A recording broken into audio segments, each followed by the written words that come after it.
Donc, rebonjour à tout le monde pour cette dernière conférence du stage. Donc, on a la chance d'accueillir Sarah Mazouz, donc, qui est chargée de recherche au CERAPS, donc un laboratoire affilié au CNRS qui est à Lille, qui est donc l'autrice notamment de La République et ses autres, qui était paru en 2017, qui était tirée de sa thèse, et puis plus récemment, donc en 2020, de Race. Donc, c'est une chercheuse qui, comme le nom de ses ouvrages l'indique, est spécialisée principalement sur les questions d'immigration, de nation, de racialisation, qui donc aujourd'hui va nous parler principalement de la notion d'intersectionnalité, pardon. Donc, le titre de la conférence, c'est Concepts savants et principes d'organisation des luttes sociales. Donc, a priori, va revenir à la fois sur l'élaboration de cette notion, donc à partir des travaux de la juriste Kimberly Crenshaw aux États-Unis et globalement du courant du Black Feminism. Et puis ensuite, revenir sur les discussions scientifiques autour de cette notion, d'abord pour la formaliser, puis les clarifications apportées sur le sens et l'usage de cette notion dans les sciences sociales, et enfin la réception, mais aussi la résistance à cette notion qui a pu apparaître en France. Merci beaucoup pour cette présentation et encore merci pour l'invitation. Je suis ravie de pouvoir présenter ces éléments en fait aujourd'hui, et j'espère aussi que la discussion sera riche. Donc déjà en fait, alors je pensais qu'on pourrait peut-être poser pour démarrer, mais je pensais demander à la salle la définition ou la façon dont elle comprenait la notion d'intersectionnalité, qui est une notion qui fait l'objet de beaucoup de discours et beaucoup de déformations. Donc, je ne sais pas si là, avec le mode webinaire, c'est possible d'une manière ou d'une autre d'avoir cette petite entrée un peu interactive. Sinon, je peux commencer puis laisser ça pour après. C'est vous qui me dites. Peut-être ça peut être intéressant, peut-être éventuellement en 2 minutes, si voilà, les collègues qui ont des définitions à proposer, voilà, peuvent proposer rapidement quelque chose sur le chat, et puis je vais essayer de voir un peu ce que ça donne et de transmettre. Ouais, croisement de multiples caractéristiques discriminantes, de genre, de race, de classe.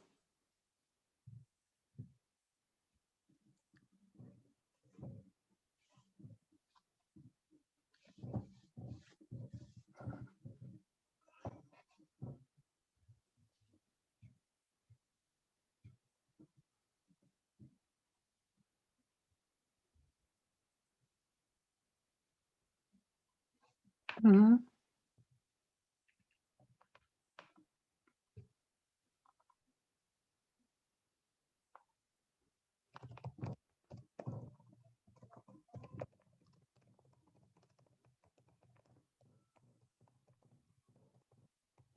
Ouais, c'est intéressant. En tout cas, ça dit ce qu'on voit là apparaître sur le chat dit différents éléments de ce qu'on peut intégrer à la notion d'intersectionnalité.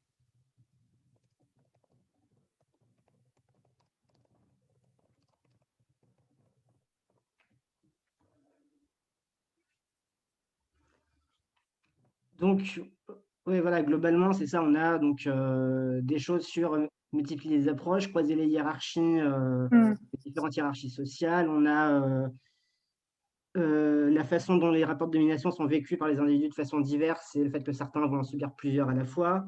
Donc voilà ce que j'avais mis moi sur l'aspect multidimensionnel des rapports de domination, vous en avez une idée. Croiser différentes variables, genre classe, race, pour montrer que la société ne peut pas se passer d'une étude sur une variable seule. Oui, ben voilà, donc globalement, on a à chaque fois un peu cette même idée. Je vois qu'on a aussi une citation de Semi Davis qui disait « Moi, vous savez, je suis noir, juif et borgne ». Donc, quelque part, ça pourrait aussi quelque part être une sorte de définition de cette notion-là. Oui, je vois aussi minorant peut-être les inégalités socio-économiques, ce qui serait à revoir puisque c'est c'est la façon dont on la présente en France, mais c'est pas exactement ça qui s'est joué au moment de la formation de cette notion. Merci beaucoup d'avoir joué le jeu.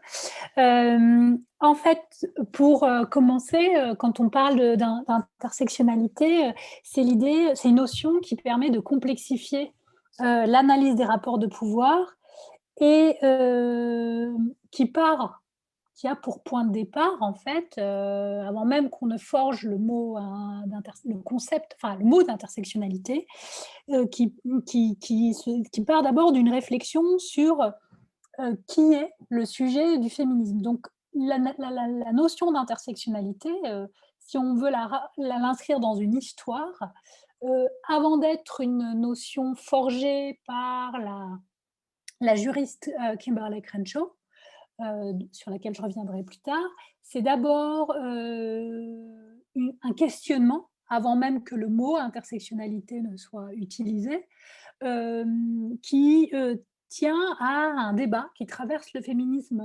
états-unien sur la question de savoir qui est le sujet du féminisme.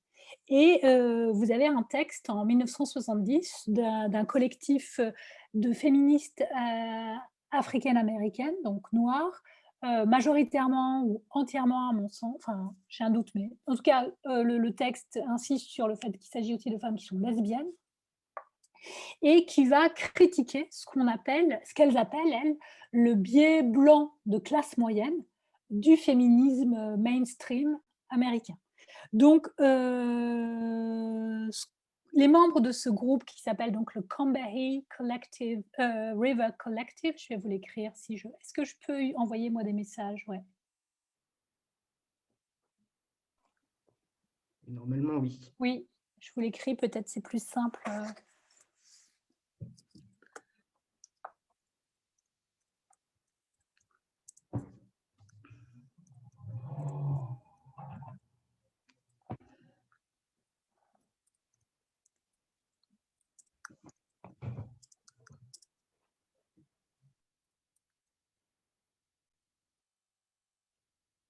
Voilà.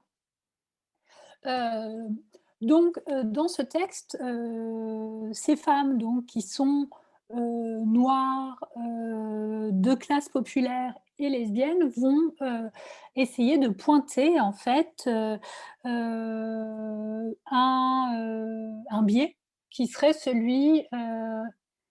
Alors, il y a quelqu'un qui dit on n'a pas vu. Ah mince, on ne voit pas mes messages, pourtant j'ai mis conférence. Alors attendez, je réessaye. Non, Non, je vais essayer de transmettre. Je vais essayer de Parce transmettre. que j'ai l'impression d'avoir mis conférencier et participant, mais je ne sais pas si ça passe. Je Non, mais réessaye. je le fais, c'est bon. je viens de transmettre. En fait, Ah. il faut mettre conférencier et participant. Je crois que ça n'a été transmis qu'au conférencier. Ouais, c'est ça. Ah oui. Voilà. Je pensais l'avoir fait, mais ça n'avait pas marché. Et donc, c'est l'idée dans ce texte du Combahee River Collective, c'est comment dire, de montrer que jusque-là,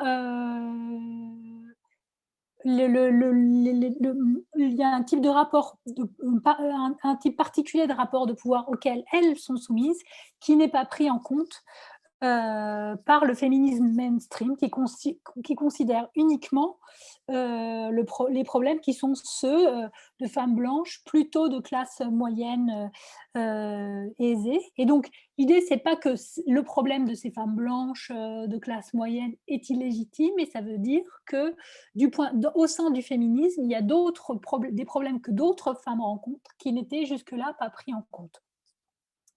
Et donc, c'est une manière, à travers ce texte, de cibler les points aveugles du féminisme. Et donc, l'idée, c'est pour l'élargir et transformer le mode d'action en prenant en compte d'autres formes d'assignation identitaire et de prendre en compte en fait la multiplicité des expériences de domination auxquelles les femmes peuvent être soumises.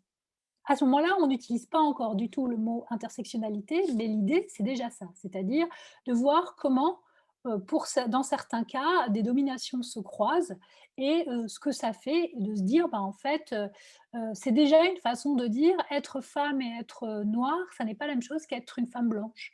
Et a fortiori, quand on est de classe, voilà, en combinant aussi la question de la classe, la question de la catégorie de sexualité, etc. Donc, ce que développe et met en lumière le Combahee River Collective peut être en fait rapporté à des prises de position antérieures.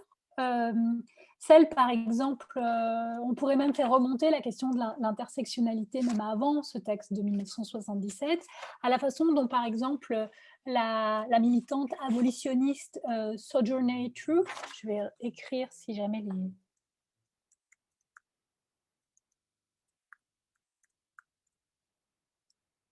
va dire ne suis-je pas aussi une femme, en soulignant justement qu'elle n'est pas juste une personne noire dont les parents étaient esclaves et qui elle donc, bénéficie de l'abolition de l'esclavage et devient une militante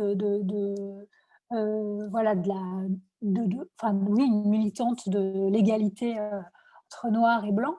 Elle a cette phrase en anglais qui est Ain't I a woman? Et donc, ça signifie que voilà, je suis à la fois noire et femme, et ça a des implications particulières. Donc,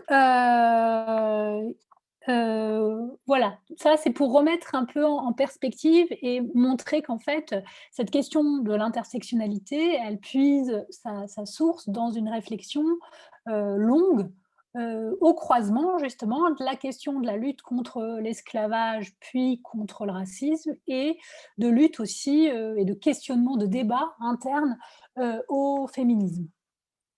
Ce qu'il faut retenir en tout cas, c'est que le Combahee River Collective lance la critique black féministe, donc l'idée voilà, de comment penser un féminisme noir, en introduisant 3 éléments à prendre en compte dans la construction du combat et des revendications féministes: la classe, la race et la catégorie de sexualité. Et donc c'est vraiment, je crois, capital de rappeler ça. On a tendance aujourd'hui, notamment pour disqualifier l'intersectionnalité, de dire c'est un discours militant. Je crois que ça n'a de sens de rappeler l'origine militante ou activiste de cette notion que si c'est pour rappeler que c'est parce que il y a dans cette matrice militante, il y a précisément l'idée d'introduire au sein du féminisme une question sur les enjeux raciaux, mais aussi un débat sur la question de la classe. Et donc aujourd'hui, quand on disqualifie l'intersectionnalité en France en disant c'est un truc militant américain qui ne prend pas du tout en compte la classe, on méconnaît ou on passe sous silence un aspect en fait de l'histoire, de la formation de cette notion et de la façon dont on est venu à la formaliser progressivement au croisement d'une réflexion militante et d'une réflexion plus scientifique, quand je parlerai après de Kimberlé Crenshaw. Et donc, vous avez ce débat qui devient un débat constant au sein des courants féministes et des études féministes aussi, sur qui est le sujet du féminisme, comment éviter des biais liés aux positions que les unes et les autres occupent. Et Kimberlé Williams Crenshaw, qui est donc juriste, elle-même s'inscrit et est héritière en fait de ces débats qui ont lieu donc à la fin des années 70, début des années 80. Alors, j'en viens à elle, et peut-être aussi, avant de venir à la question même de l'intersectionnalité, je vais rappeler un peu son parcours, parce qu'il donne des éléments aussi de compréhension de la façon dont elle forge cette notion et du sens qui est donné à cette notion. Alors là aussi, j'écris le nom. Je suppose que vous le connaissez, mais je l'écris quand même.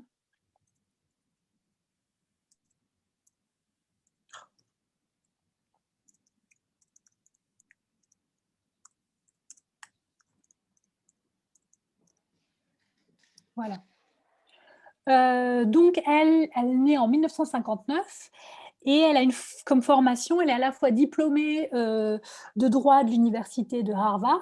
Elle obtient son diplôme de droit en 1984 et l'année d'après, elle obtient ce qu'on appelle le Master of Law, donc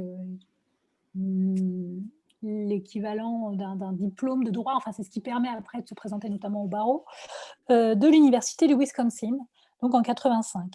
Et puis, elle rejoint assez rapidement UCLA, donc l'Université de Californie à Los Angeles, où elle enseigne le droit constitutionnel et les droits civiques.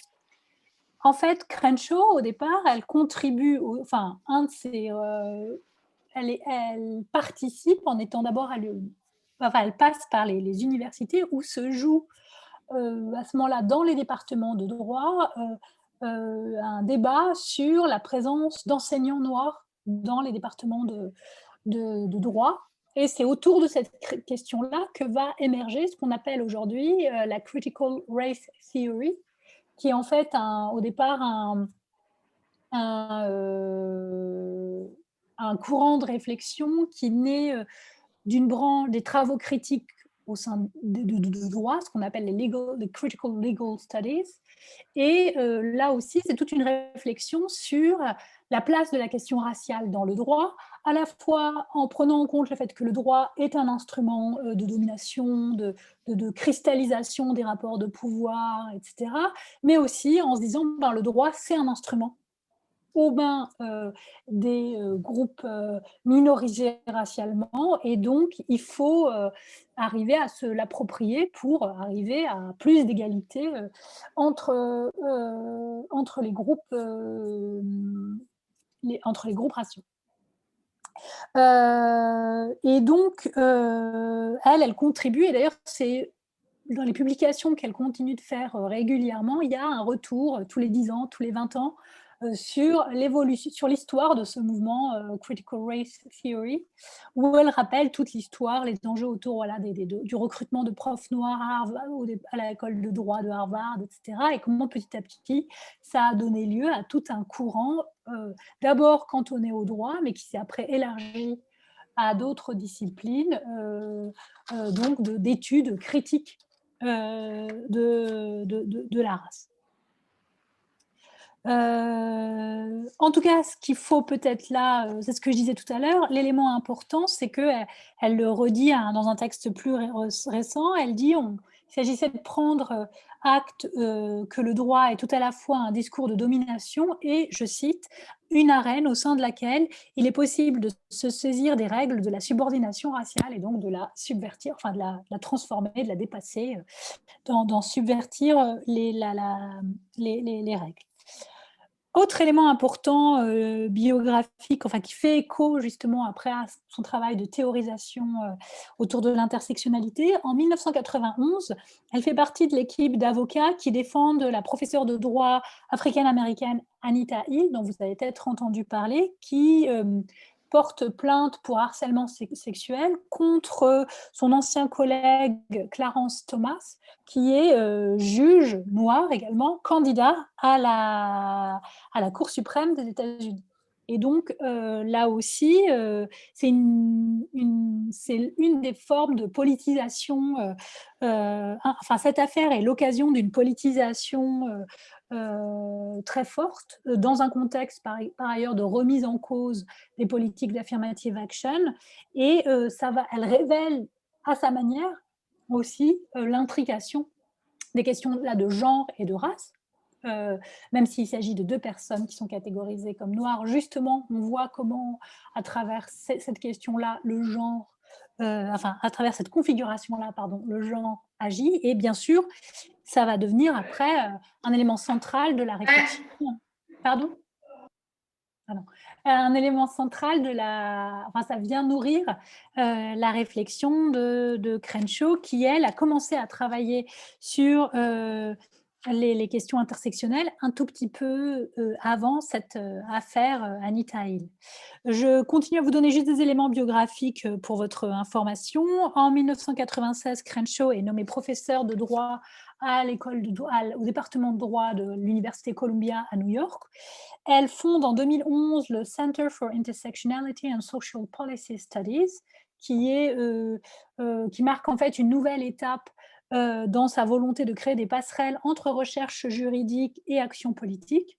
Avant cela, elle avait créé avec son mari un forum qui s'appelle l'African American Policy Forum, et elle a aussi, par exemple, participé en 2001 à la rédaction du rapport préparatoire à la conférence des Nations Unies contre le racisme, la discrimination raciale, la xénophobie et l'intolérance qui est associée. Elle est depuis très engagée aussi aux côtés du mouvement Black Lives Matter, en essayant justement au sein de ce mouvement de mettre en lumière la façon dont les cas de femmes victimes de violences policières, de femmes noires victimes de police ou de couleur, sont victimes de violences policières, et la façon dont on en parle moins, ou la façon dont elles sont moins visibles, les cas de femmes victimes de violences policières et sont moins visibles. Et elle a tout un travail avec, notamment aussi de mobilisation sur les réseaux avec un hashtag qui est Say Her Name ou des choses comme ça. Donc un travail de mobilisation autour de la question spécifique des violences faites aux femmes en matière policière. Alors, si j'ai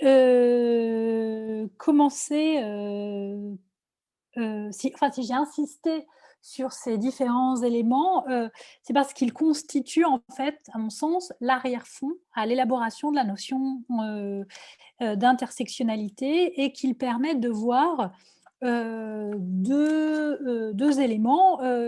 D'abord, comment s'articule en fait et comment se fait ce va-et-vient constant entre discours théorique, élaboration théorique, pratique politique et militante. Et puis, deuxième point, ils permettent de voir comment la matrice qui a donné naissance à cette notion prend d'emblée en compte classe, race, genre et catégorie de sexualité, pour mettre en évidence comment, selon les contextes, l'articulation de ces rapports de pouvoir varie et ne pose pas problème de la même manière selon les situations. Et c'est ce que je disais tout à l'heure, pour contredire en fait l'attaque erronée selon laquelle il s'agit que d'un discours militant. D'abord, on pourrait dire cela d'autres notions de sciences sociales. Par exemple, la notion de classe, c'est aussi une notion qui est forgée à l'intersection de justement de l'histoire du mouvement ouvrier et de la critique marxiste, et en même temps, c'est après utilisé, ça devient une catégorie d'analyse en sciences sociales. Ensuite, je crois que c'est très important de rappeler que les sciences sociales, justement, se nourrissent des élaborations qui émergent sur le terrain, et qu'elles les transforment elles-mêmes à leur tour après par l'usage qu'elles en font et par les formes de conceptualisation. Donc un terrain pour des gens qui font de la socio ou de l'anthropo, c'est à la fois des données empiriques tirées de ce qu'on observe ou de la parole de nos interlocuteurs et interlocutrices. C'est aussi la façon dont on peut aussi, ce qu'on peut tirer aussi des réflexions de nos interlocuteurs et interlocutrices, et de la façon dont eux-mêmes peuvent théoriser, mettre en mots leur expérience. Ce n'est pas le cas sur tous les terrains d'enquête, mais il y a des terrains d'enquête, notamment quand on travaille sur les mouvements sociaux ou quand on travaille avec, je sais pas moi, du personnel politique ou des responsables, etc. Vous avez en général des interlocuteurs qui sont eux-mêmes déjà dans une forme d'élaboration de leur expérience, et il arrive qu'après, dans notre travail de sciences sociales, on reprenne des formulations qui sont au départ des formulations qui ont été façonnées sur le terrain. Et puis après, j'insiste vraiment sur cette idée, c'est ce que je disais au début, si on rappelle l'origine militante de la notion d'intersectionnalité, alors on est tenu de reconnaître que cette origine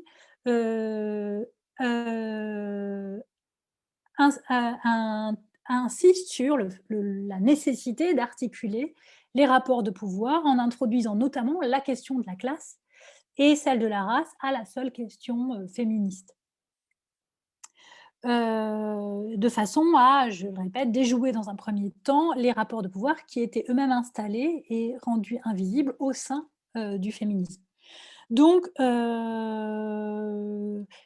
là je fais référence encore aux attaques qui sont faites en ce moment en France contre l'intersectionnalité, c'est de mauvaise foi, ou en tout cas c'est une ignorance réelle ou délibérée, d'attaquer l'intersectionnalité sur la base de son origine militante, pour dire après que c'est une notion qui donne le primat à la race. C'est complètement faux. L'intersectionnalité, c'est justement de ne donner le primat à aucun rapport de pouvoir, mais de penser à chaque fois les combinaisons, ou plutôt à la fois leur intrication et la façon dont ces rapports sont eux-mêmes en relation les uns avec les autres et jouent heu, ensemble de manière diverse, pas simplement sous la forme d'une accumulation ou d'une addition. C'est bien pour ça que c'est l'idée d'intersectionnalité, c'est aussi de rompre avec la lecture arithmétique, qui consiste à penser que les handicaps liés à des rapports de pouvoir s'ajoutent, mais de voir justement comment ça se configure selon, les situations, les époques, les micros, à un niveau micro-sociologique, les interactions, etc.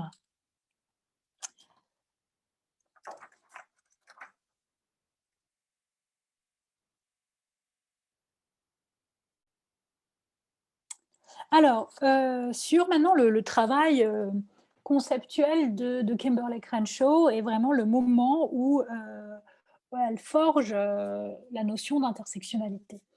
En fait, comme je le disais au début, la notion d'intersectionnalité, elle introduit une complexification de l'analyse des rapports de pouvoir, avec l'idée, comme je le disais, qu'être femme et être noir, c'est autre chose qu'être un homme noir ou être une femme blanche. Et après, on pourrait décliner ça dans d'autres cas. Ça, c'est le cas, si vous voulez, originel de la réflexion, mais cette réflexion ne s'arrête pas à ça seulement.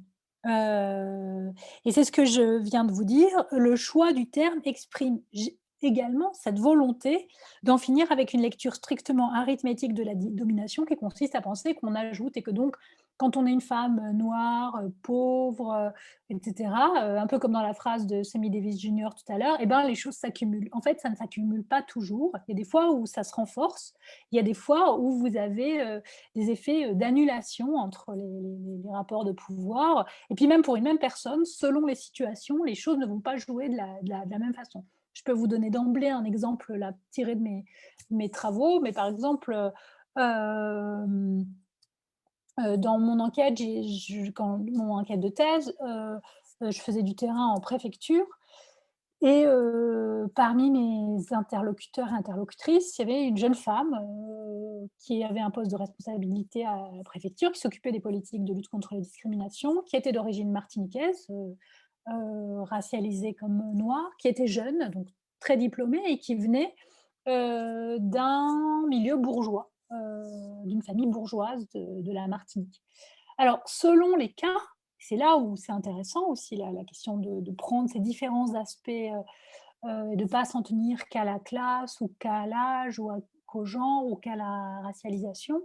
Par exemple, face à ses collègues qui étaient plutôt tous majoritairement blancs, métropolitains, etc., le fait qu'elle la configuration enfin, le fait qu'elle soit tout à la fois jeune, occupant un poste de responsabilité noir et femme, augmentait en fait à leurs yeux. Là, vous aviez l'âge, la classe et le genre qui venaient souligner encore plus, rendre encore plus saillante la racialisation qui lui est imposée et donc rendre encore plus difficile pour certains et certaines d'admettre et d'accepter la position de responsabilité qu'elle avait. En revanche, cette même enquêtée, pouvait, par exemple, dans ses interactions avec des militants associatifs, des associations de lutte contre le racisme et cetera, avoir un rapport beaucoup plus fluide et plus aisé parce que, notamment, hem, son âge, la racialisation à laquelle elle était soumise, le fait que ce soit une femme, atténuer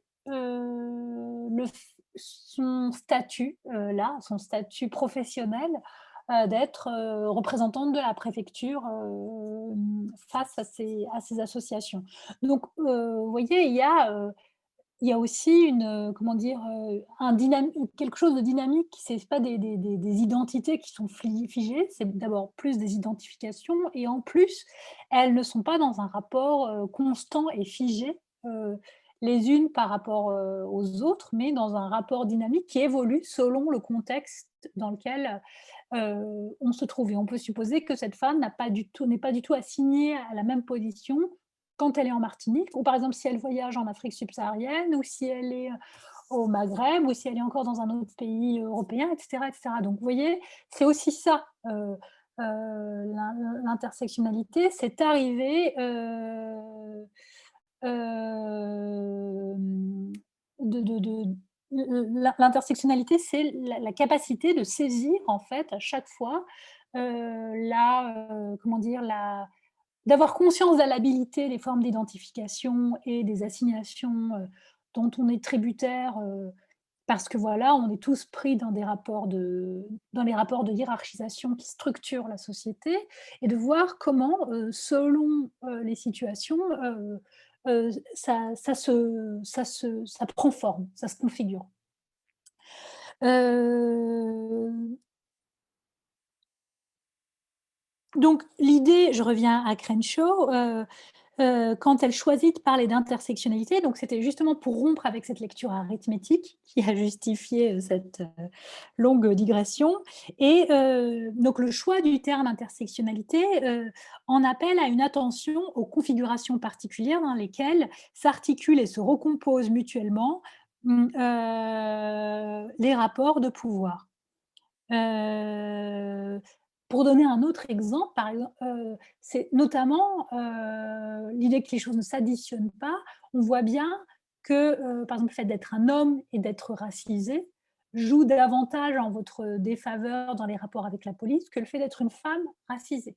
Donc là, vous n'avez pas une addition stricte de, facteurs, sociaux qui sont de facteurs handicapants ou qui sont porteurs de discrédit, comme, pour parler comme Goffman, qui s'additionnent, mais au contraire, vous avez, une intrication particulière. Donc, vous voyez, il y a dès le dé même dans la façon même de forger le mot, l'idée qu'il faut être attentif et attentive à la complexité à la complexité des situations et on peut dire d'ailleurs que cette attention à la complexité et à une espèce de volonté de ne pas avoir une lecture complètement systématisante de, la domination est aussi l'héritière d'un autre courant de travaux qui lui est plutôt un courant de travaux historique. C'est ce qu'on a appelé les New Slavery Studies dans lequel peuvent s'inscrire en partie certains travaux d'Angela Davis notamment qui ont montré comment dans les plantations du sud des États-Unis, l'articulation de la race, du genre, de la classe ou du statut, dans ce cas-là, le fait d'être esclave, produisent une configuration particulière où le régime de domination ne s'appréhende pas seulement comme une addition de handicap pour les femmes et comme un renforcement du patriarcat pour les hommes, même et peut-être surtout du côté des esclaves, puisqu'il y a toutes les analyses de Angela Davis où elle montre comment les femmes esclaves, dans la mesure où elles travaillent, acquièrent et ont finalement pas, c'est difficile de dire qu'elles ont un pouvoir dans ce contexte-là, mais en tout cas, elles subissent une domination différente qui n'est pas la même que celle que subissent les hommes esclaves, qui eux, tout en travaillant, subissent des formes de dévirilisation très grandes. Et donc voilà, il y a une attention en fait à la singularité des structures de domination. Voilà, pour le dire rapidement et un peu synthétiquement. Donc cela ayant été dit, je voudrais revenir à Kimberlé Crenshaw et à deux textes fondateurs pour la notion d'intersectionnalité. Un texte qui date de 1989, qui est très peu cité et peu connu en France, et un texte plus connu, qui est celui de 1991, et qui par ailleurs a été traduit en français, donc c'est sur ce texte-là que je me focaliserai plus longuement. Donc Crenshaw, dans ces deux textes, y interroge interroge dans ces 2 textes, elle va prendre pour objet, elle, non pas les mouvements militants ou quoi, elle travaille en juriste et ce qui l'intéresse, c'est à partir de cas sur lesquels elle a eu à travailler comme juriste, à la fois, les questions de violences faites aux femmes et aussi de statut des femmes, ouvrières.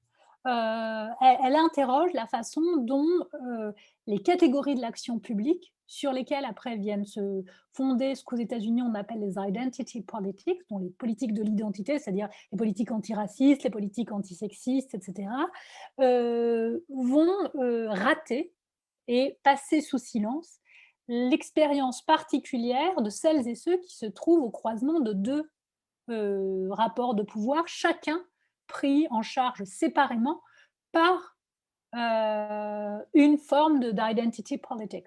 Donc là encore, rien qu'en vous disant ça, vous voyez à quel point la façon dont l'intersectionnalité est décrite aujourd'hui dans le débat en France, dans le meilleur des cas, c'est un contresens, dans le pire des cas, c'est une falsification par rapport au texte et à la démarche de Crenshaw qui, elle, critique en fait les identity politics en rappelant à quel point en fait elle rate certains aspects, elle rate le cas de certaines personnes qui sont justement à l'intersection de rapports de domination.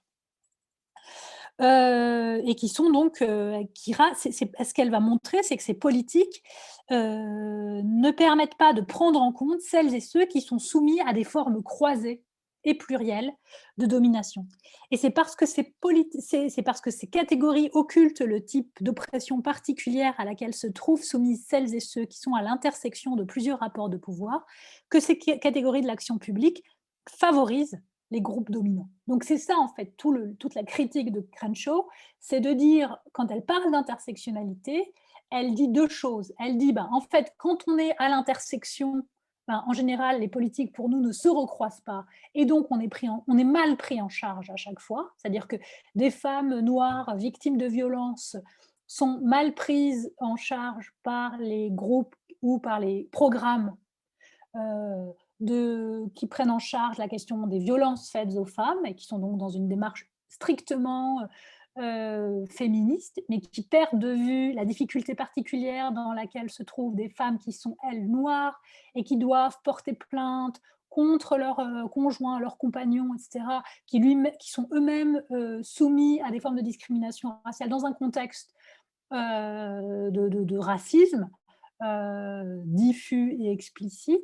Et donc voilà, cela ça produit des problèmes particuliers qui sont complètement, comment dire, qui ne sont pas pris en charge, qui sont ratés par les groupes, par les programmes qui sont strictement focalisés sur la question des violences faites aux femmes, dans une perspective anti-sexiste.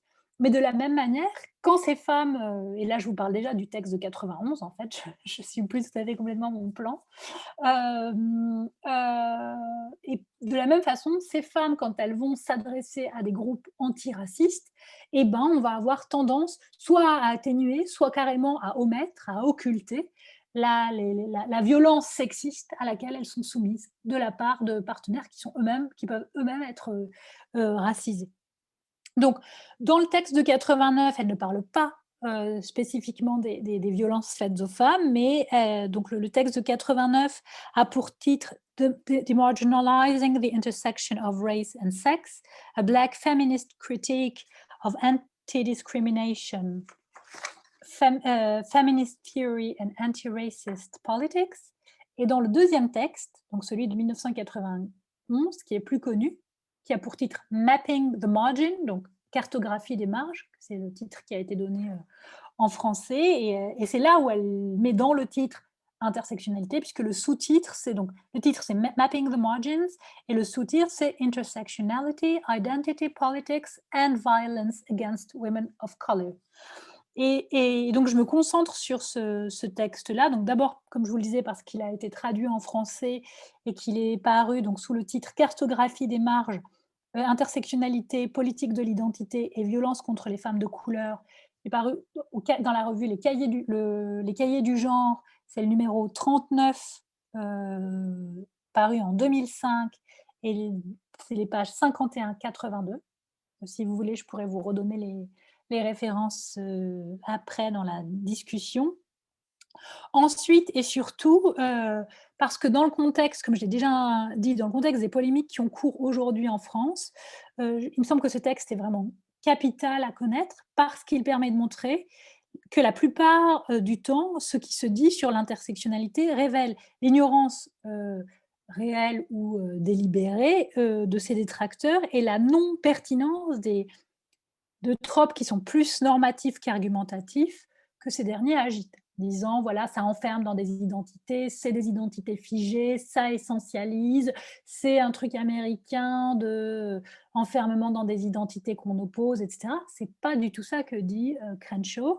Le texte de Crenshaw poursuit en fait ce qu'elle commence dans le texte de 1989, qui est donc une analyse des catégories juridiques sur lesquelles repose l'action publique, et plus précisément sur ce qu'elle appelle, elle, donc les politiques de l'identité, les identity politics, pour critiquer ces identity politics et montrer que ces politiques qui ne prennent en compte que les femmes ou que les groupes racisés ratent la situation des femmes racisées. Et donc, c'est une analyse critique qui se fait à partir du cas des femmes racisées victimes de violences conjugales pour montrer, comme je vous le disais, comment à la fois les programmes antisexistes et les programmes antiracistes ne parviennent pas à saisir ce qui se joue pour les personnes qui se trouvent à l'intersection de ces deux rapports de pouvoir. Alors certes, dans ce texte-là, Crenshaw parle moins de la classe sociale, mais dans d'autres textes, dans l'autre texte, notamment sur les femmes sur la question des questions liées au droit du travail aussi, même si on revoit la question de la classe émerger. Et puis après, dans d'autres travaux qui s'inscrivent dans une démarche intersectionnelle, vous avez tout le temps aussi la question de la classe qui revient. Je pense notamment aux travaux d'une sociologue américaine qui s'appelle Julie Beatty, qui, elle, a travaillé sur les... Je note son nom. Je crois que Julie Beatty, ça s'écrit comme ça. Faudrait que je vérifie l'orthographe du nom de famille, j'ai un doute d'un seul coup, c'est peut-être avec un Y à la fin, mais je vous dirai, je regarderai. Qui elle a travaillé sur des collégiennes latinas, et qui ont travaillé en faisant un travail ethnographique d'observation dans les collèges sur la façon notamment dont ces jeunes filles, selon leur trajectoire, n'utilisent pas les mêmes termes pour se désigner les unes les autres, et comment en fait des termes extrêmement racisés et racialisés servent aussi à dire des différences de classe sociale entre ces jeunes filles. Et donc voilà, ça permet aussi de montrer que le groupe des latinos n'est pas un groupe homogène, et de montrer comment ça s'exprime chez des jeunes adolescentes dans des lycées, dans des collèges californiens. Donc, pour en revenir à Crenshaw, je fais vite parce que le temps avance. Donc, ce que dit Crenshaw pour synthétiser son texte, et qui est vraiment à garder à l'esprit aujourd'hui, c'est que ces identités politiques ont des points aveugles, non pas parce qu'elles sont incapables de dépasser les différences, mais parce qu'elles ne prennent pas en compte, parce qu'elles éludent en fait les différences qui traversent le groupe des femmes ou le groupe des personnes soumises à des assignations ou à des discriminations raciales. Et donc, Crenshaw invite à interroger et à remettre en cause l'essentialisme, justement, des catégories de l'action publique sur lesquelles ces politiques de l'identité s'appuient. Elle montre que la principale conséquence de cette réification des identités est de rendre impossible la prise en compte de l'intérêt de personnes qui sont simultanément par exemple racisées et soumises à des assignations, à des violences ou à des assignations sexistes. Et voilà, et que le problème des identity politics, c'est de ne pas prendre en compte le fait que vous avez des situations où les rapports de pouvoir sont séquents. Donc, vous avez tout sauf l'idée d'enfermer les gens dans une seule dimension de leur identité. Et la question n'est d'ailleurs pas tant celle de l'identité que celle de la minorité. Aux États-Unis, on va dire identity politics, mais ce qui est derrière la question, ce qui anime le travail de Crenshaw, c'est la question de la minorité, c'est-à-dire la question de groupes qui sont soumis à des formes de discrimination. Et donc, comment ça se joue pour des groupes où des personnes qui forment un groupe où, en fait, les formes de discrimination elles-mêmes se croisent et qui sont, là, je vais utiliser un terme qui est peut-être pas très juste, de dire doublement minoritaire, mais pas doublement minoritaire au sens où ça s'additionne, mais au sens où ça se recroise.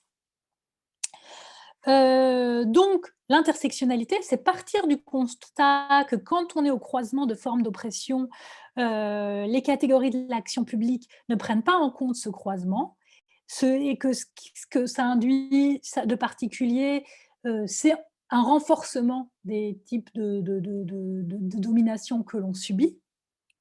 Et à partir de là,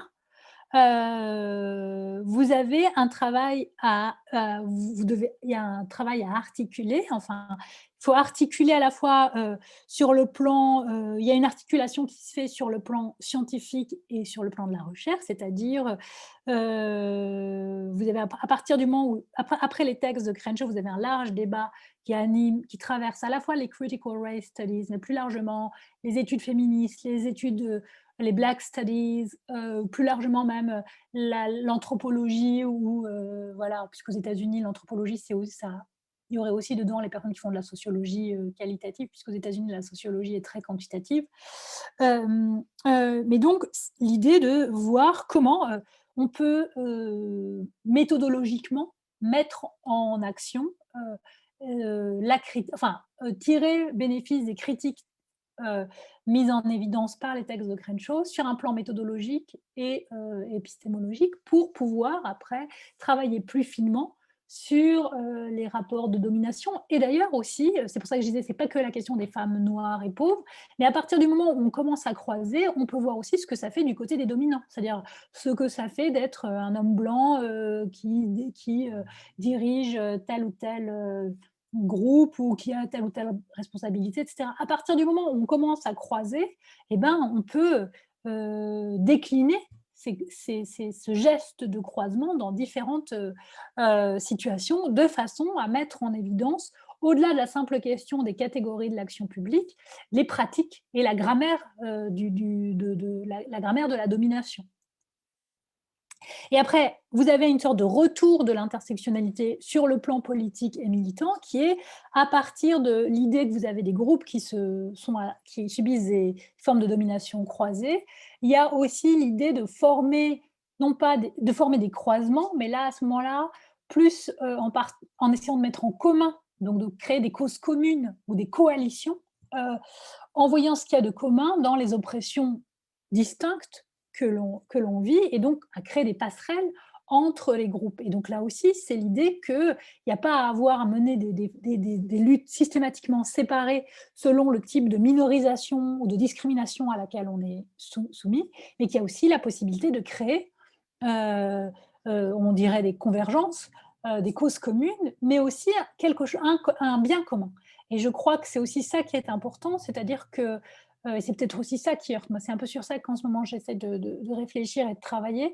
Je crois que ce qui heurte, dans le cas en France particulièrement, c'est que dans le cas de l'intersectionnalité, il y aurait sans doute la possibilité de trouver, de former un commun politique, sans avoir à passer par l'abstraction universalisante, mais essayer de trouver quelque chose qui produise du commun politique, en partant des expériences situées et particulières de domination.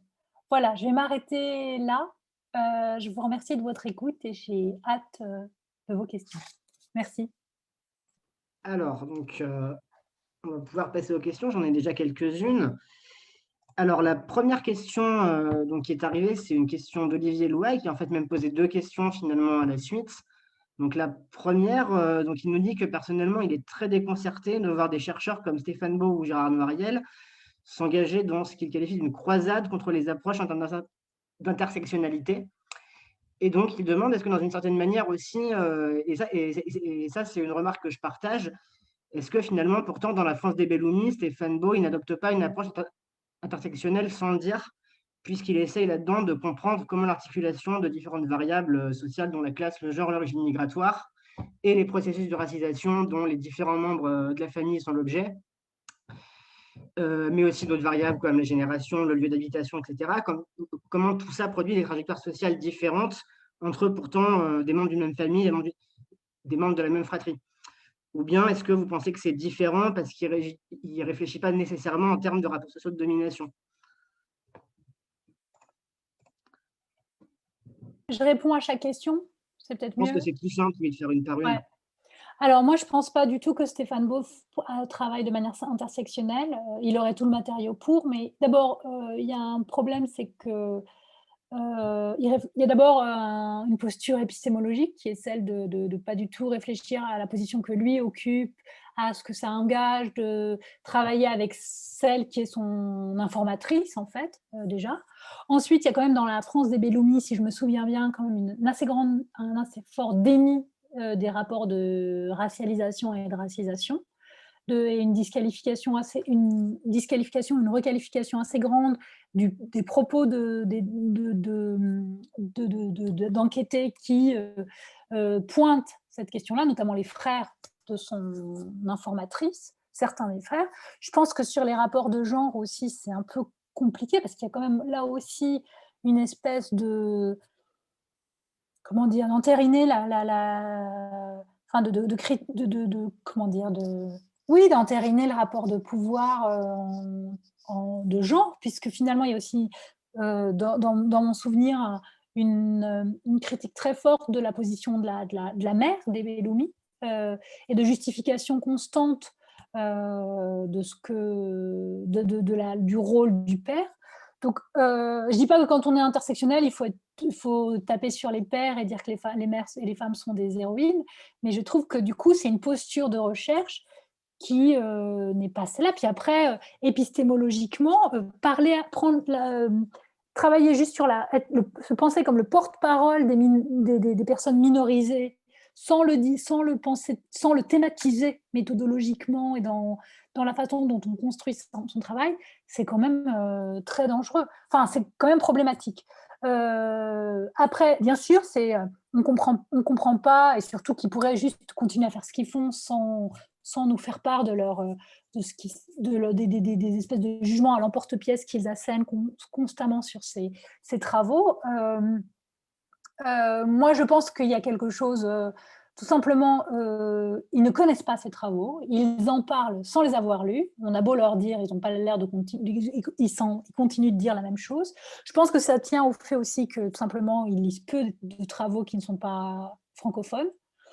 Et puis, je pense que ça tient à leur posture épistémologique et politique, qui est qu'ils pensent pouvoir être, eux, le porte-parole des groupes minoritaires, mais ils ne supportent pas que les minoritaires prennent la parole. Et je pense que c'est ça qui les bloque sur l'intersectionnalité. D'accord. Donc la deuxième question qu'il avait, c'était est-ce que la notion d'intersectionnalité, décidément, est uniquement pertinente dans une approche qualitative, ou bien est-ce que il y aurait une possibilité de tester aussi les formes d'articulation des rapports de domination dans des méthodes quantitatives? Et il nous citait l'exemple des travaux de Joanny Caillouette-Ramblière, qui essaye de montrer comment on a des configurations de variables sociales qui permettent de rendre compte de différentes trajectoires sociales et pas forcément des variables isolées les unes des autres. Alors moi, je ne suis pas du tout quantitativiste, donc il se peut qu'on puisse l'utiliser. L'idée, c'est quand même de ne pas penser, quand on travaille de manière intersectionnelle, on ne pense pas à la classe, la race, le genre, ou l'âge, ou le handicap, ou la catégorie de sexualité comme des variables, mais comme des rapports de pouvoir, et de voir après comment ça se configure vraiment dans la matière du social. Donc il faudrait voir, c'est pas du tout exclu, mais moi j'ai pas assez d'éléments tirés de mon propre travail pour pouvoir vous répondre, si ce n'est que voilà, l'idée c'est pas simplement de les envisager comme des variables, mais de les envisager comme des logiques de hiérarchisation qui structurent en fait les sociétés selon les contextes et selon les époques. D'accord. Alors moi, j'avais une question aussi qui m'est venue à la suite de ça, donc je prends dans l'ordre. Je me demandais ce que vous pensiez de ce qui a pu être développé, par exemple, dans les travaux d'Esther Benbassa, donc sur les minorités. Donc Benbassa, elle explique notamment que finalement, on demanderait en France aux minorités ce qu'elle appelle d'entrée vierge en francité. Et donc, elle introduit cette catégorie-là de la francité qu'on pourrait opposer à l'extranéité, finalement une espèce d'appartenance nationale supposée ou assignée. Et finalement, est-ce que ça serait pas aussi une catégorie qui serait intéressante à utiliser dans une approche intersectionnelle concernant la France? Parce que cette question-là peut être effectivement assez charnière finalement dans la façon dont s'exercent les dominations en France historiquement. Vous voulez dire là, le statut d'étranger, c'est ça? Si on peut prendre aussi le statut juridique d'étranger ou c'est l'extranéité que vous voulez? Je vous entends pas. C'est à la fois le statut juridique d'étranger, c'est à la fois aussi dans les discours tenus sur les discours publics tenus sur l'intégration, sur l'immigration, etc. Cette idée voilà, qu'il y aurait les Français et les non-Français, en fait. Et cette catégorie-là, en plus, on voit qu'elle a pu changer au cours du temps. Mmh. Typiquement, les Italiens, dans les années 20, ils n'étaient pas du tout français. Aujourd'hui, les enfants d'immigrés italiens, c'est souvent eux qu'on va entendre, notamment dans la sphère politique, avoir des discours parfois parmi les plus radicaux contre les étrangers. Oui, oui, alors, je pense que là, ce que vous dites à la fin, c'est des choses qui peuvent s'intégrer à une analyse des processus de racialisation, parce que je pense que c'est ça, ce qui se joue quand on dit, voilà, vous n'êtes pas complètement enfin, les discours publics, en fait, en utilisant le vocabulaire de la nationalité ou en utilisant le vocabulaire de la culture, utilisent ce vocabulaire-là pour, inférioriser et insister sur, la différence radicale de ceux qui sont étrangers aujourd'hui. Donc ça, je pense que ça peut entrer vraiment en effet dans la catégorie racialisation. Et après, en effet, le statut juridique d'étranger, il est complètement à prendre en compte. Enfin, le statut administratif en général, c'est un élément en effet à intégrer dans les approches intersectionnelles. Et il y a des approches intersectionnelles qui le font déjà, qui travaillent notamment voilà, quand on travaille sur les personnes étrangères, on intègre cet élément-là aussi. Ok. Alors ensuite, alors j'ai une question de Raphaël Noquin, donc j'espère que j'écorche pas son nom, qui demande: n'est-il pas assez normal que les politiques traitent les problèmes les uns après les autres lorsque ces problèmes s'inscrivent à l'agenda? Si on lutte contre les discriminations faites aux femmes, puisqu'on lutte contre les discriminations faites aux personnes noires, on aurait au final probablement résolu, selon lui, une partie des problèmes rencontrés par les femmes noires. Et il demande de façon un peu provocatrice, finalement, est-ce qu'il faudrait des politiques spécifiques pour celles et ceux qui subissent 2, 3 ou 4 formes de discrimination différentes? La question, c'est pas tellement une question de chronologie, mais une question de manière d'appréhender les choses. Et la critique, c'est pas, de faire à chaque fois des politiques qui intègrent de plus en plus, c'est de se donner les moyens dans les formes de politique d'intégrer les questions croisées. Donc c'est pas de se dire: «Il faudrait faire un truc pour, les gens qui subissent une, 2, 3 ou 4 formes et avoir à chaque fois des choses», ou de se dire, «Quand on aura réglé la question des violences faites aux femmes, on aura réglé en partie la question des violences faites, aux hommes». C'est 2 extrêmes qui sont, problématiques et un peu caricaturaux. L'idée, c'est d'avoir en tête, quand on mène des politiques, qu'il s'agisse des politiques de lutte contre les violences sexistes, par exemple, ou des politiques contre les discriminations raciales, que parmi les publics les personnes auxquelles on s'adresse, vous avez des gens qui sont à l'intersection d'un, deux, trois, plusieurs rapports de pouvoir. Et d'être donc capable d'intégrer ça, notamment dans les formulations des politiques, c'est-à-dire de ne pas dire, par exemple, c'est une politique qui s'adresse aux femmes et enfin, dans la formulation, de ne pas présenter comme exclusifs les uns des autres, des groupes ou des situations sociales qui se recoupent parfois. Je ne sais pas si je réponds à la question, mais je crois que c'est plus une question de démarche et de capacité à être à être attentif, à ne pas créer des points aveugles où on exclut des gens qui se trouvent parce qu'on ne pose pas les questions qui concernent certaines formes de domination. C'est plus ça que de créer des espèces de programmes idoines pour chaque situation. Merci. Ensuite, j'ai une question de Zaki Aïdouche qui demande pourriez-vous expliciter ce que vous entendez par abstraction universalisante et pourquoi l'opposer et le distinguer d'un commun intersectionnel? Alors, l'abstraction universalisante, je parle de la façon dont en France on conçoit l'univers. Enfin, en France, oui, dans la République, l'idée d'atteindre l'universel passe par une abstraction des affiliations individuelles. La République ne reconnaît que des citoyens. Et c'était sans doute un énorme progrès en 1789 quand il s'agissait de s'abstraire de la condition telle qu'elle est, enfin, de la façon dont votre condition votre condition sociale était héritée et qu'elle vous déterminait à jamais à être à une place sociale. Or, ce qu'on voit quand on travaille déjà rien que sur les limites de l'universalisme abstrait au moment de la Révolution, on voit bien que ça exclut les femmes, par exemple, et après, à partir du moment où on a intégré les femmes, ben, ça exclut d'autres groupes, notamment voilà, les groupes soumis à la racisation. Donc je pense un des problèmes aujourd'hui auxquels on est soumis en France, c'est de croire qu'on arrive à quelque chose de commun qu'en s'abstrayant des affiliations particulières. Et donc ça amène en général à imposer un point de vue dominant et à ne pas reconnaître les formes particulières de domination auxquelles sont soumises les groupes minorisés, qui sont toujours particularisés. Et donc, pour sortir de cette question, vous avez des gens qui pensent être déjà du côté de l'universel et qui pointent constamment celles et ceux qui ne seraient pas encore assez universels et qui seraient particuliers et qu'on serait en droit de particulariser et de délégitimer. Je pense que pour arriver à vraiment quelque chose de commun, il faut partir de ce qui est, de ce qu'on peut trouver de commun à partir de nos expériences particulières. Et c'est pour ça que je parlais de commun intersectionnel. Merci. Ensuite, j'ai une question d'Aline Bérardi qui demande est-ce que sur le plan de la méthode sociologique, on pourrait dire que finalement l'intersectionnalité, ça pourrait être une règle de la méthode durkheimienne dans le sens recherche de causes et mise en évidence de corrélations, mais qui aurait intégré l'analyse des systèmes complexes et du coup qui enrichirait finalement l'approche durkheimienne originelle?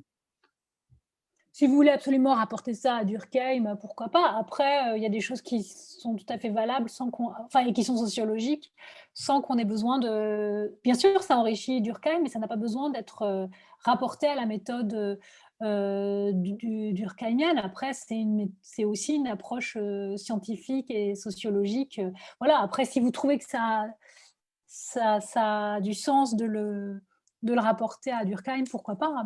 Mais je crois que ça vaut aussi, sans forcément avoir besoin de faire référence à Durkheim. OK. Ensuite, j'ai une question assez simple de Françoise Bollier, qui demande, si vous pouvez citer des exemples d'études qui auraient été réalisées en France avec cette approche intersectionnelle? Alors, bah, je peux vous parler de mon travail, par exemple, avec une approche à la fois intersectionnelle et qui n'était pas strictement intersectionnelle, mais il y a eu des moments où j'ai utilisé l'intersectionnalité. C'est l'exemple que je donne, en l'appuyant sur un travail, aussi, ethnographique et de voir aussi ce que l'ethnographie permettait d'ajouter à cette, approche. C'était, par exemple, voilà, de voir d'analyser les rapports qui se jouaient dans les dispositifs publics placés en préfecture et qui étaient censés mener à bien la politique de lutte contre les discriminations, ce qui se jouait entre les membres de ces groupes et ce qui permettait aussi de voir les formes de résistance qui existaient. Et là, tout à l'heure, quand je vous ai parlé d'une responsable préfectorale jeune, racialisée comme noire, d'origine martiniquaise, etc., c'est des choses que j'ai observées sur mon terrain d'enquête. Pareil, par exemple, ça m'a permis de montrer le type d'assignation, particulière auquel était soumise une autre, responsable préfectorale, elle d'origine, marocaine, dont les collègues supposaient à chaque fois la compétence en matière, de rites, musulmans, alors qu'elle était chargée égalité homme-femme et qu'elle n'avait pas du tout à voir avec, la question, par exemple, du sacrifice rituel des moutons pour l'Aïd el-Kébir. Donc voilà, c'est un instrument. Je n'utilise pas uniquement l'intersectionnalité, mais il y a des moments où travailler sur ça, ça permet d'expliciter des choses. Par exemple aussi, c'est quelque chose qui n'est pas resté dans mon travail de thèse, mais que j'avais fait au moment où j'étais en thèse.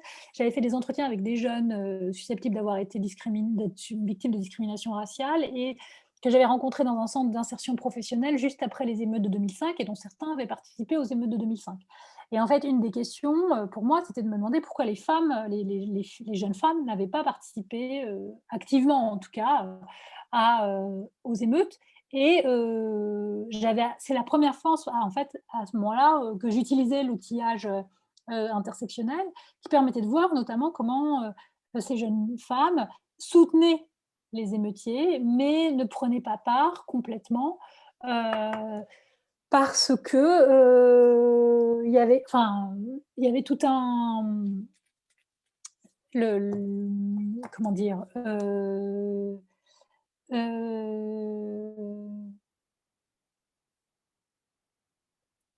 j'essaye de repenser à cette argumentation qui est ancienne et que je n'ai pas pensé à regarder de près. Mais ça permettait en tout cas, si vous voulez, je vous enverrai le texte, ça sera mieux. Mais en tout cas, ça permettait de voir la position spécifique occupée par ces femmes et de comprendre plus dans le détail comment elles étaient dans une situation qui les amenait à soutenir les émeutiers sans complètement s'engager, elles, physiquement.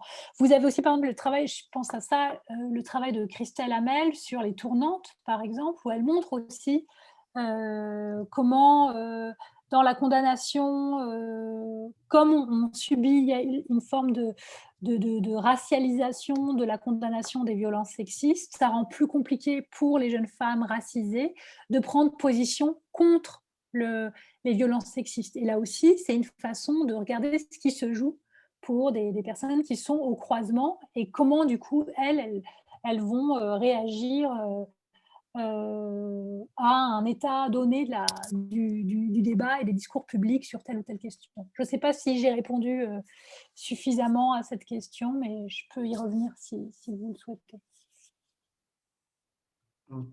En tout cas, je vois que la personne qui a posé la question vous remercie, donc a priori, vous y avez répondu. Ensuite, j'ai une question alors, qui semble aussi fondamentale, d'autant plus que je pense que c'est une question que des élèves pourraient totalement poser. Donc, une question de Cynthia Patru qui demande si vous pourriez expliquer pourquoi le terme de race, qui vient quand même à la base de l'idéologie raciste, est utilisé par les chercheurs en sciences sociales notamment. Alors déjà, ce n'est pas le cas de tout le monde, mais c'est le cas de certains, dont moi. Pourquoi c'est utilisé? Alors d'abord, ce n'est pas utilisé comme les racistes, puisqu'on utilise la race au singulier pour désigner un rapport de pouvoir et pas les races qui seraient classées. Donc l'idée, ce n'est pas de parler des catégories de classement, mais du mécanisme qui amène certains à classer et à hiérarchiser. Après, pourquoi? Parce qu'en fait, on n'a pas trouvé d'autres mots, que c'est pas tellement la question du mot, c'est-à-dire que vous avez des gens qui vont vous dire, on va dire ethnie, mais derrière ethnie, vous pouvez tout à fait aussi avoir un discours raciste qui sert comment dire, à essentialiser et hiérarchiser les identités. Donc l'enjeu, c'est vraiment de dire, en effet, la race n'existe pas sur un plan biologique, mais elle a quand même des effets sociaux réels, encore aujourd'hui, des effets de détresse, de mort, de chômage, etc. Et donc, pour pouvoir lutter contre ces formes d'inégalité, il faut pouvoir les nommer. Et donc, on est obligé de dire de quoi il s'agit. Et ce dont il s'agit, c'est encore un avatar de la construction de la race telle qu'elle a été au départ forgée par les théories racistes à la fin progressivement de la fin du XVIe jusqu'au moment de cristallisation qu'est le XIXe, et puis après, les théories racistes du XXe. Donc, on parle du terme parce qu'il s'agit encore de race, en fait, même si, en effet, biologiquement, la race n'existe pas comme le pensent les racistes, mais cette création des racistes continue d'avoir un effet social aujourd'hui qu'il faut nommer. Et merci. Ensuite, alors je pense que la question suivante, de Laurence Morin, finalement, vous y avez répondu tout à l'heure, puisqu'elle demandait également des exemples, d'articles, montrant, voilà, que, notamment comme les jeunes femmes dont vous parliez, que des rapports de différentes formes de domination peuvent être croisés, dans certaines situations. Par contre, j'ai la question suivante. Alors le pseudo, c'est FabSES qui demande, quelle pourrait être, à votre avis, une loi antidiscrimination, qui intègre les apports de l'approche intersectionnelle? Comment ça pourrait se Alors, transcrire finalement en termes de politique publique? ça se transcrit, typiquement, par exemple, le défenseur des droits a une approche intersectionnelle. C'est-à-dire que vous avez, des gens qui travaillent, des gens qui sont spécialisés dans différents types de discrimination, mais qui arrivent à travailler ensemble et où l'idée de travailler de mettre dans le même dispositif des différentes formes de discrimination ne sert pas à noyer le poisson, comme c'est le cas dans d'autres, ça a été le cas dans d'autres contextes, de ne pas où on met toutes les formes de discrimination ensemble et ça permet de ne pas parler des cas qui fâchent, qui sont notamment la question raciale et la question du genre. Mais si vous avez des gens qui sont spécialisés, dans ces différentes questions, des juristes, des sociologues et cetera, qui travaillent sur ça ensemble, il y a, la possibilité, de ne pas rater justement la façon dont ça se croise. Après sur une loi, je pense que sur les questions de politique d'égalité, on est obligé de travailler, sur, c'est-à-dire que vous pouvez avoir une loi sur les discriminations raciales et qu'après, au sein de la loi, vous avez des éléments qui viennent spécifier ce qui se jouerait, par exemple, pour les femmes racisées, pour des handicapés, femmes racisées, etc.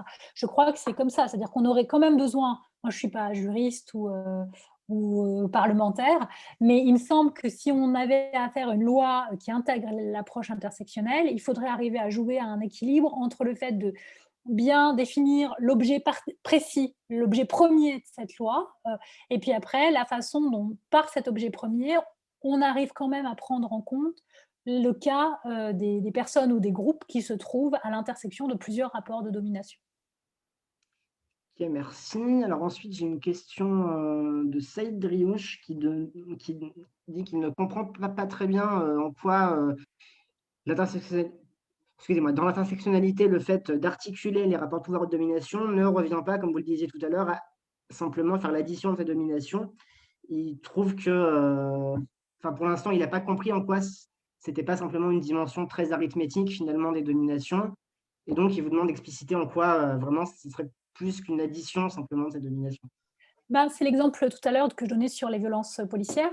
C'est-à-dire que, si on part du principe que les hommes ont de leur côté, le rapport, sont bénéficiaires du rapport, de genre, et que les femmes en pâtissent, si on avait une stricte domination, ce seraient les femmes, racisées, qui seraient, elles, victimes des violences policières. Or, ce que l'on voit, c'est que le groupe à qui, profite le rapport de genre, dans ce cas particulier, sont plus dominés du point de vue de la racisation quand il s'agit des rapports avec la police. C'est les hommes racisés qui pâtissent plus des rapports avec la police que la femme. Donc là, vous n'avez pas, une addition de handicap, être femme, être, noire, qui va venir vous faire vivre une expérience plus dure. C'est au contraire une configuration entre le fait d'être d'un côté, bénéficiaire d'un certain malgré tout bénéficiaire d'un rapport de pouvoir, celui du genre, mais pâtissant d'un autre rapport de pouvoir, pardon, qui est celui de la race et qui fait que dans ce cas particulier, vous, vous subissez un rapport de pouvoir plus violent, plus fort. Je ne sais pas si c'est clair pour vous maintenant. Je pense. Donc, ensuite, j'ai une question de Roxane Bouillet qui, donc dit que selon elle, le refus en France de faire face à l'histoire coloniale lui semble être une explication importante des difficultés à s'ouvrir à ces études intersectionnelles. Et elle vous demande si vous aviez eu le temps de vous y intéresser. Que pensez-vous du rapport Stora sur la guerre d'Algérie qui a été remis cette semaine au gouvernement? Et est-ce qu'on pourrait espérer une ouverture et une reconnaissance officielle des crimes commis lors de la colonisation? J'ai pas du tout eu le temps de regarder le rapport Stora, donc je peux pas vous répondre. Je trouve là, comme ça, vu de l'extérieur, on peut que saluer le fait qu'il y ait un travail se fasse là et qui est un peu une volonté de reconnaissance. Après, il faudra voir ce que ça donnera. Mais je peux pas vous parler par ailleurs du contenu du rapport parce que je l'ai pas lu. OK, j'ai une question de Sandra qui demande si, est-ce que le manque alors, elle se demande si c'est elle qui a cette impression-là ou si c'est un manque réel d'études qui articulent classe, sexe et race, ne donnerait pas finalement de l'eau au moulin, des critiques de cette approche et justement pas seulement des études qui articuleraient sexe et race, mais éventuellement, classe et sexe, classe et race et cetera? Est-ce que finalement c'est pas le Alors manque d'études qui générerait aussi des critiques? non, alors déjà, c'est genre et pas sexe, parce que le rapport de pouvoir, Mmh. c'est genre. Non, c'est pas le manque d'études, c'est le manque de connaissance de ces études. Heu, voilà. En tout cas, après, c'est sûr que c'est un champ, relativement jeune en France. En même temps, moi, j'ai commencé à utiliser ça en 2005, ça c'est plus tout jeune non plus. Heu, non, je crois que c'est surtout en tout cas, les réticences, elles viennent surtout d'une méconnaissance ou d'une volonté de ne pas connaître. Vous avez des travaux qui sont assez anciens. Les travaux d'Angela Davis, ils sont quand même du début des années 80. La plupart sont traduits. Crenshaw, vous avez des textes traduits. Vous avez d'autres textes de féministes américaines, noires américaines, qui sont traduits depuis un moment. Vous n'avez pas que des féministes américaines, hein, vous avez aussi des travaux dans les études de genre. Vous avez tout un volume collectif qui a été entre autres dirigé par Éléonore Lépinard-Quié sur les études intersectionnelles dans les études francophones. Voilà, c'est simplement que ceux qui critiquent ne lisent pas ces travaux et continuent d'asséner constamment, à mon sens, des termes, des propos qui ne sont pas des critiques au sens fort du terme, mais simplement des positions idéologiques qui en disent plus sur la position qu'ils occupent qu'autre chose, en fait. OK. Du coup, ce que je vois que pour l'instant, il n'y a pas d'autres questions. Je voulais juste rebondir, puisque vous citiez encore Angela Davis, du coup, et ça pourrait approfondir, ce point-là finalement, puisqu'Angela Davis, on sait qu'elle se revendique, afro-marxiste et donc quels pourraient être les liens entre l'intersectionnalité et les approches marxistes, finalement? Eh ben, en fait, c'est ce qui, la critique black féministe, l'idée de se dire, ben, en fait, il y a un billet blanc de classe moyenne. Et puis après, si on regarde aussi tout ce qu'on appelle les épistémologies féministes du point de vue, qui sont de dire, ben voilà, quand on est minoritaire, on a accès à un certain type de connaissance de la société qui n'est pas le même que celui des personnes qui occupent une position majoritaire. Et que donc, pour connaître la société, il faut arriver à créer un sujet de savoir collectif qui intègre les positions minoritaires. C'est ça. Ça ne veut pas dire que quand on est minoritaire, on est les seuls à pouvoir parler de la question minoritaire, mais ça veut dire qu'il faut que dans le savoir, on arrive à intégrer aussi ces positions. Enfin, là, en fait, c'est l'application à la question raciale et à la question du genre de la critique marxiste qui part du principe que les positions sociales qu'on occupe viennent orienter, déterminent les représentations qu'on a. Et donc, bien sûr que c'est complètement un héritage marxiste, en fait. Et c'est ça aussi qui est fou dans la façon dont le débat se configure dans la gauche en France. C'est qu'on oublie complètement que toute cette démarche, c'est une extension de la démarche marxiste à d'autres questions que celle de la classe, mais notamment aux questions de genre et aux questions raciales. OK, merci. Alors j'ai, du coup de nouvelles questions. Donc j'ai une question de Aline, Berardi à nouveau qui se demande si est-ce que l'esprit, entre guillemets «cartésien», donc dans l'idée, d'un raisonnement linéaire, unicausal, serait pas un obstacle majeur aussi à la compréhension peut-être de cette complexité, de l'intersectionnalité peut-être en France? Alors si on considère qu'en France on a un esprit cartésien, je ne suis pas sûr Oui. personnellement. Non, je crois pas. À ce moment-là, si l'esprit cartésien il est d'abord complètement partagé et que si par ailleurs il était un obstacle, on n'aurait pas fait la sociologie serait pas née en France non plus. Parce que prendre en compte plusieurs dimensions, comme disait avant l'une des participantes, c'est aussi Durkheim, mais c'est comme quelqu'un qui au départ vient d'une formation philosophique. Bourdieu aussi. Enfin, la socio est quand même née chez des gens qui étaient philosophes et fortement marqués, notamment par la philosophie classique française. Donc non, non, ça c'est pas.